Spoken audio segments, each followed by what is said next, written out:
Hi, grade 10. How are you today?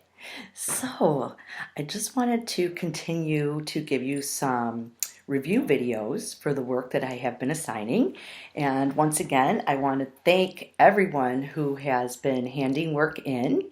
And if you haven't, for some reason, if you've had issues or you haven't been able to get your work handed in, it's never too late to start. Okay, so keep that in mind. Everything that you do is going to just make your mark go up. It's weird. I'm seeing a reflection of the Prima logo on my face there. I don't know why that's happening. Anyway, sorry guys. So I just wanted to review the organization of life, or in other words, the organization more specifically of the human body. And in order to do that, I've made a little diagram, and I have to keep them really simple because the mirror image thing is happening on my diagrams. So anyway, recall that we talked about cells, and the cell is the smallest unit of all living things. And we know that as we grow, we just add more and more cells to our body. And that main little part of my cell is, I just labeled there, the nucleus, which we know has the DNA, which lays out the blueprint or the instructions for all of our body, what functions we can do and how we can think and act and what we look like. Okay, so what happens first is these cells differentiate or specialize, meaning that they become a specific type of cell. So here I've drawn these kind of elongated cells to represent muscle cells.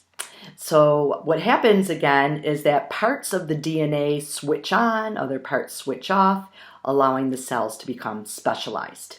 Now, a group of cells coming together to create just one overall function, or to enable to do one function, that is then called a tissue. So a whole bunch of these muscle cells working together would create muscle tissue. Then the tissues come together, a number of different types of tissues come together to create organs. And the organ I've chosen to use as my demo is the heart. So things like muscle tissue and specialized muscle tissue called cardiac muscle tissue, and some other types of tissue, for example, called connective tissue, they come together and they create the heart, which, as you probably know, is part of the circulatory system. And the job of the heart is to actually pump. And as it pumps, it sends the blood throughout our whole body. And that's why we call it a circulatory system, because it causes the blood to circulate. Okay, the pump, or our heart, it's about the size of your fist, which is kind of a little fun fact there. And the heart is then the organ, and the organ, a number of organs working together, form the organ system. So again, we have cells. Cells come together to create tissues. Tissues come together to form organs, and organs come together to create organ systems. And here I just kind of have the heart is shown in the middle. This is called a schematic diagram. It just kind of shows very simply the workings of a system, in this case the circulatory system. So we have the heart here, and part of the blood is pumped to the lungs, where the blood then becomes oxygenated or picks up oxygen, and then that blood is brought back to the heart, and then the blood is pumped to the rest of the body, where that blood is able to drop off that oxygen and other nutrients and whatnot is carried in the blood to bring it to all of our cells, so our cells can all be capable of creating energy. Okay, so this is just one system, the circulatory system. Again, we have cells. Cells create tissues, which carry out a specific function, which come together to create organs, which carry out a specific function. In this case, the heart, its function is to contract, which creates that pumping action. And then organs come together to create systems. And in this case, we have our heart And the other parts of the systems are the vessels that carry the blood around the body. So the function of the circulatory system is to carry food and, well, actually it's nutrients by the time it's in the blood, but to carry nutrients and hormones and oxygen and anything else that is needed by our body. That's how it gets delivered to the cells. And then the blood also carries away waste materials that are no longer needed by the body, things like carbon dioxide and waste materials that build up in the blood that our body doesn't need any longer. Okay, yeah, so that's a system.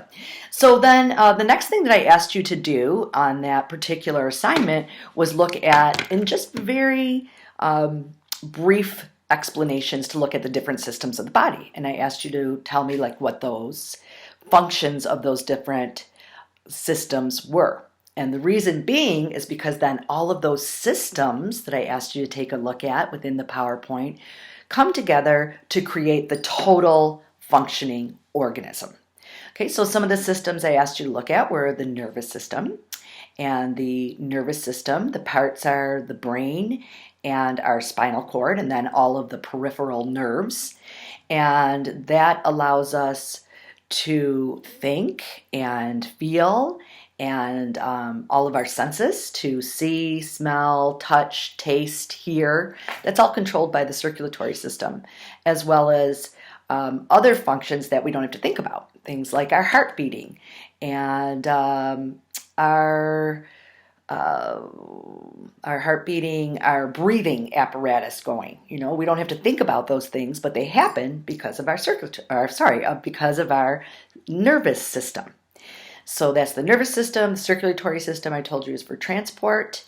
I asked you to look at the digestive system, which I'm going to talk about in detail in a moment, but that breaks down our food so that it can be used. Also the respiratory system, which we're going to look at in more detail, and that allows gas exchange, oxygen to come into our body and carbon dioxide to leave. Then there is the excretory system, which gets rid of harmful components in our body, and that excretory system is mainly the kidneys. So the kidneys filter our blood, and anything that is waste is then deposited into the urine so that the urine leaves our body. Anything that's good remains in the blood.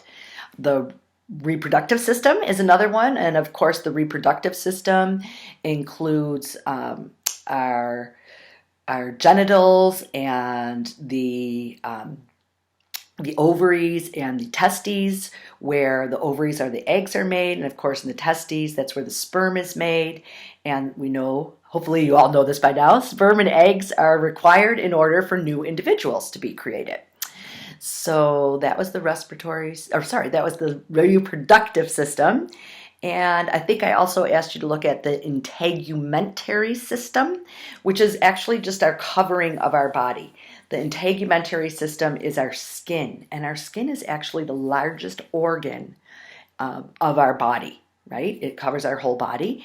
And one of the things that's really important with the integumentary system is this covering is our first defense, our first means of protecting us from infection.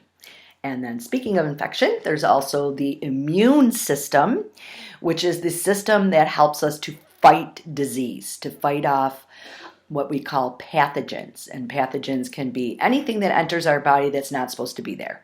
So things like viruses, things like bacteria, things like pollen or other allergens. So whenever that kind of those kind of materials enter our body, we have this whole response system that takes place to get rid of those foreign invaders, and that is our immune system. And probably one of the biggest parts of the immune system is the white blood cell. Okay, I think that's all of the systems I asked us to look at. So if you have not done that assignment, please go to, I believe that was assignment number 5. I have labeled them now. So assignment number 5 has to do with body organization, the levels of organization, and then body systems intro. Okay, so thank you for listening. That is my little review of body organization and systems. And in a moment, I am going to make another video. I'm losing my words here.